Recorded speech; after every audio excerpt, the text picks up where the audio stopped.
Welcome to the league. I'm your host, Benoit Thanj, and you might know me from the Solar Maverick podcast, and David McGee. You give us 5 minutes, and we give you the latest clean energy trends.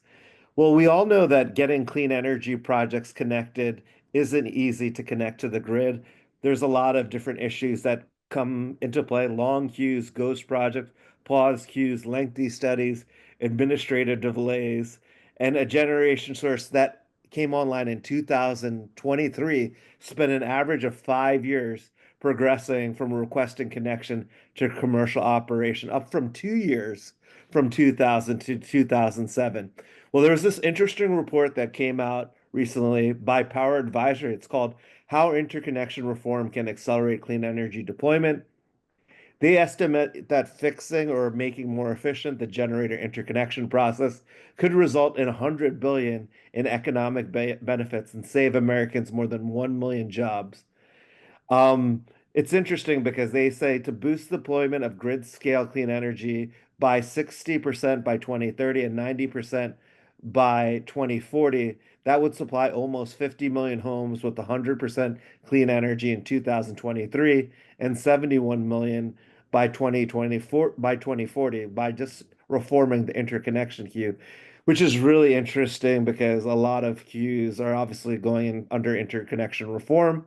The second topic that I'm talking about is it's not just, federal incentives that actually allow the development of clean energy. It's also obviously state level incentives, but also large corporations play an integral part in driving the US clean energy transition. SEIA, which is a Solar Energy Industry Association, came out with Solar Means Business report recently, and they talked about how corporate procurement accounts for more than 18% of the US total capacity, and 20% of all installations in 2023 had a corporate off-taker, which is huge. And the biggest adopter of solar is Meta or Facebook, or the entity formerly known as Facebook, retained the top spot, claiming nearly 5.2 gigawatts of capacity.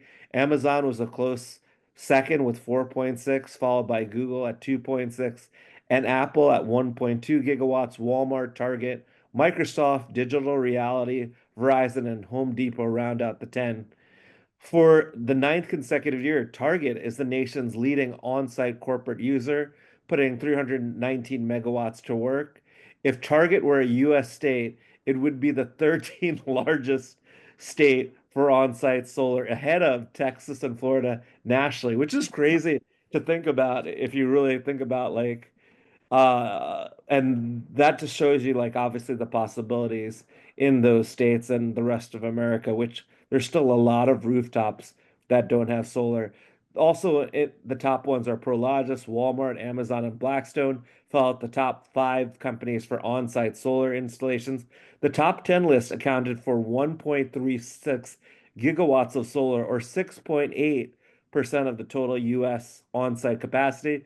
If you look at the Solar Means Business report for the first time, they track large corporate users of battery energy storage, and Google leads the way, boosting 312 megawatts AC of capacity, about 25% more storage than the rest of the top 10 combined. That Solar Means Business is a great report. You should definitely check it out, and that's that. Benoit, always an amazing topic. I definitely can use a little interconnection reform myself. Feel like I've been sitting in the queue for way too long. So thank you for sharing that amazing topic there. Oh, anytime.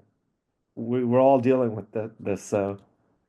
Definitely all dealing with this. And unfortunately, I do have to share some devastating news, that came out locally within New York State. Clearpath transmission project is officially halted. Notices have been sent canceling the NYISO contract.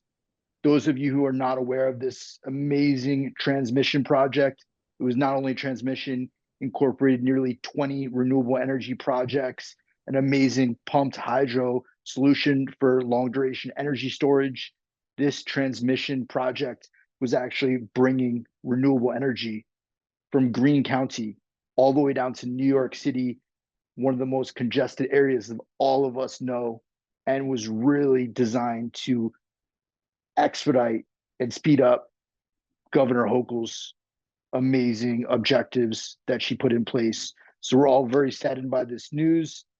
The reason why is due to inflation. This $11 billion project, inflation really, really took a hit at this.